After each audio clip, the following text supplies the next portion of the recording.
So welcome back, guys. So in the last session, we talked about the prompt template, right? So in this section, we will talk about the new technique in the prompting, which is again the most important technique, which makes your prompting better and more tailored.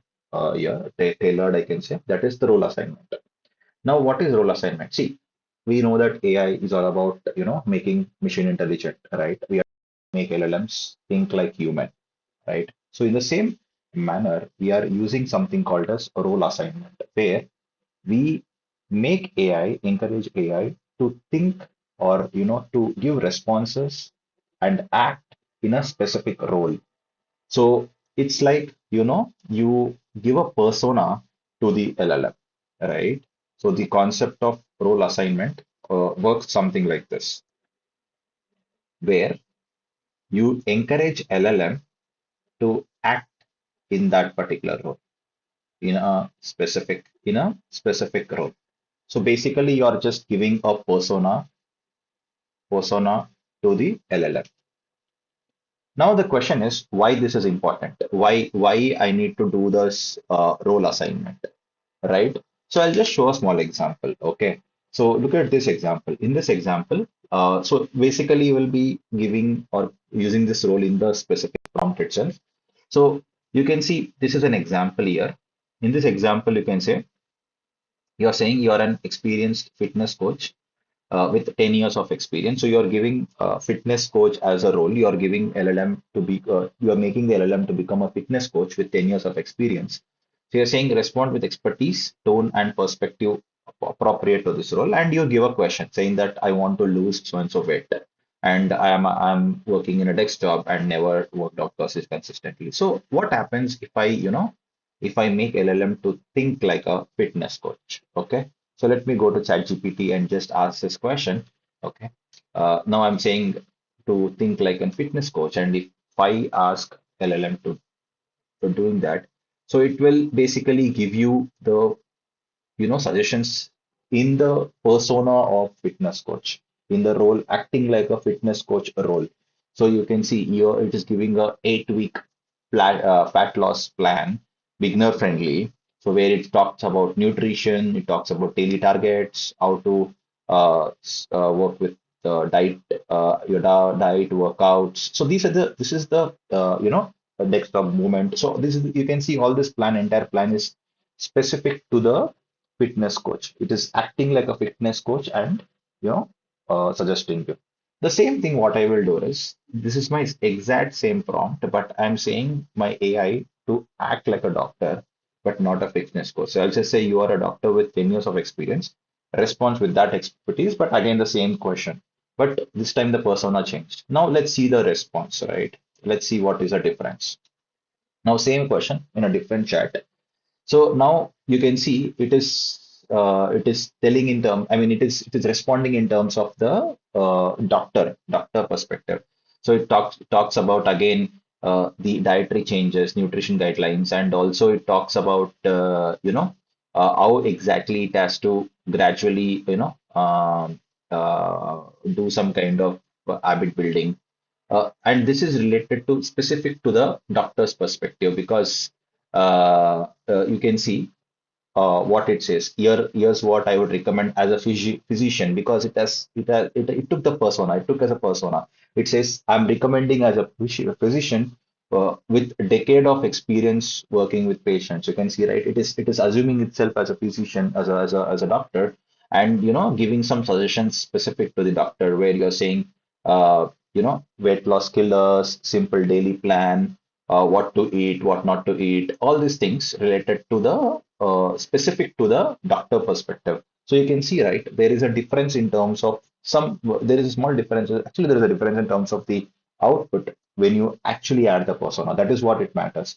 So sometimes you need output in that perspective, in specific perspective. So that is where this persona will be playing a very very important role, playing a very very major role. The LLM starts thinking in that particular manner. Sometimes let's take one more example. Sometimes you want to review the code, but how do you want to review the code? Do you want to review the code as a security perspective, or do you want to review the code in terms of optimization perspective. So that is again one more example. So like that, if you start giving the persona to the LLM, it start thinking in that way and act in that way. Okay.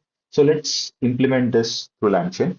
So now with this way, I'll also introduce you a new prompt template called as chat prompt template. So last session we talked about the simple prompt template, right? Here we'll talk about the chat prompt template. So what is the difference actually? Okay, what is the difference between a prompt template and a chat prompt template? See, prompt template, I told you already, template is nothing but whenever you want to give whenever you want to maintain a template and you wanted to give some dynamic variables using a reusable template. That is what the prompt template is all about, right?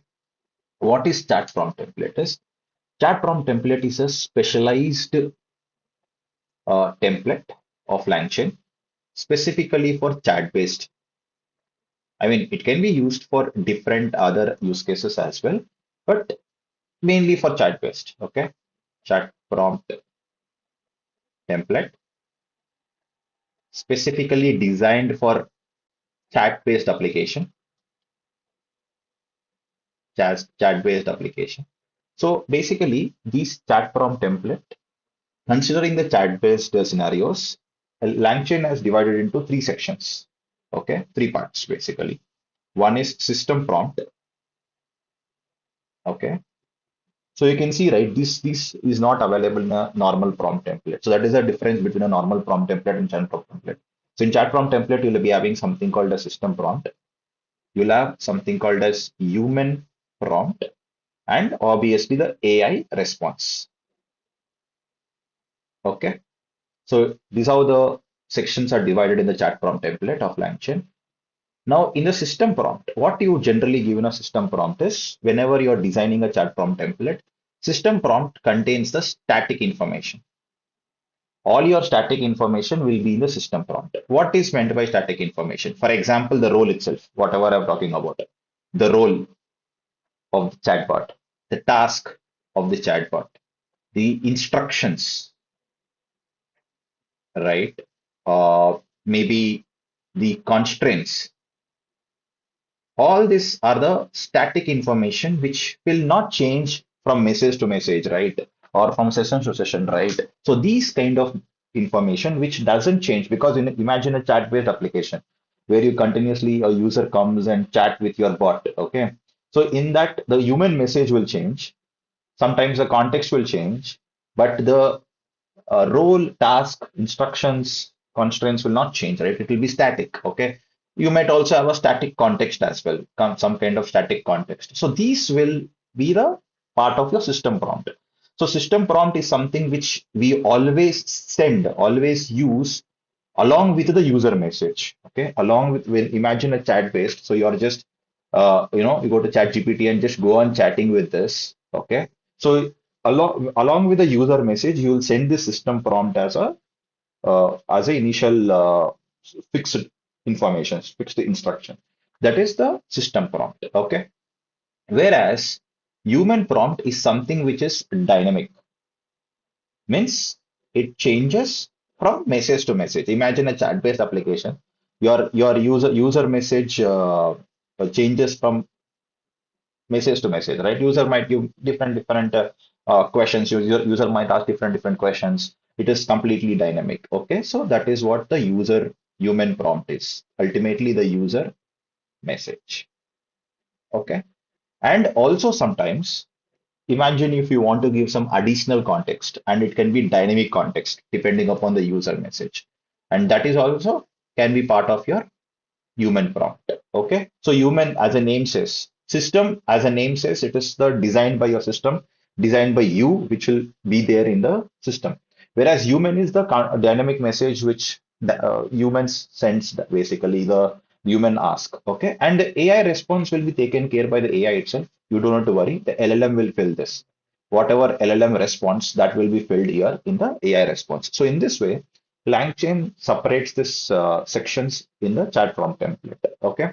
So depending upon your use case, you can use that. Okay. Now, as we are working with the role-based prompting, we'll try to use chat prompt template and implement this role-based prompting. Now, whatever I just showed you with ChatGPT, I'll just show with my with LangChain and Python. Okay.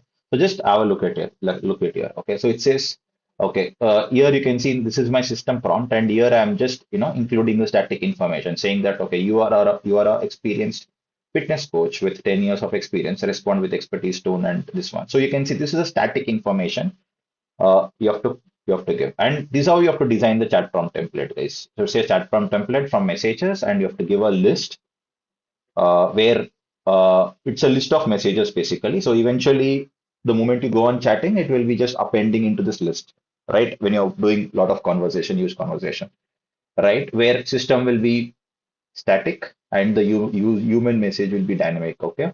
So system is a key and the value like a tuple, list of tuples, and human is like dynamic. So you can see this is the symbol, the formatic way of dynamic thing. Okay. And then when you set up the chain, and when you're invoking the chain, you are sending it. It's like similar to prompt template, like how do we have dynamic variables? You're also generally in the chat prompt template, we have dynamic variables in the human message. Okay, so you are just sending the dynamic message in the human message like that. Okay, so in this way, you are working on this. So same thing, whatever we have experienced in the chat GPT, same thing here we are doing with code, where we are asking the same question in the fitness course perspective and also the doctor perspective. You can see again the same chat prompt template, but the difference is I'm just using the doctor as the perspective, as a role as doctor. Okay, earlier it was system, earlier it was the you know fitness coach. So fitness coach talked about nutrition, exercise routine, daily activity, mindset, and motivation. Now let's see what doctor talks about. So doctor talks about the dietary changes, physical activity, behavioral strategy, consult a professional. Okay, stay consistent and patient. So something like that. Okay, this is the doctor's perspective. So in this way, you are assigning a specific role and given. Okay. Now we'll see one more example of role assignment. That is, imagine I'm having a code. Okay, I'm having a specific code, a simple code, and I want the AI to review the code. But here, I want to also give a persona. Like I want AI to review this code in a different persona, different roles. Like it could be first as a senior developer, right? Review this code. As a performance optimization expert, I want AI to review this code. As a security engineer, I want AI to review this code. So I want AI to review this code in all aspects. So what I'm doing here is I created three different prompts for each and every role. So let me wrap this out. Yeah. So now in this, if you see, first, if I talk in senior Python developer role, I'm saying you're a senior Python developer on code quality and best practices. Respond with expertise, tone, and again, same thing. But I'll give the same code for the performance optimization expert and also the security engineer. So what I'm doing, I'm running a simple for loop in this list where I will dynamically I'll create a chat prompt template and send this roles and user input here in this loop. Okay, I'm just taking the role and the system message. I'm just using this role for printing here, and obviously I'm dynamically sending this system message, whatever system message I'm having, and the user input is nothing but your code, whichever code I want to review. Okay, so let me run this. So you will be seeing multiple outputs. So one review from the senior Python developer. So let's see first with senior Python developer, and then you'll have a review from a optimization expert and also a review from a security engineer as well. Okay, so you can see senior Python developer talks about type hinting, use of sum, input validation, handling edge cases, and the documentation. He talks about that and gives some suggestions.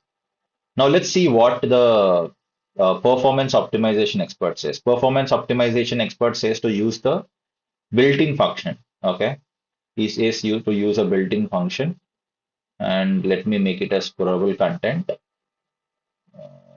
Yeah, let me scroll up a bit. Yeah.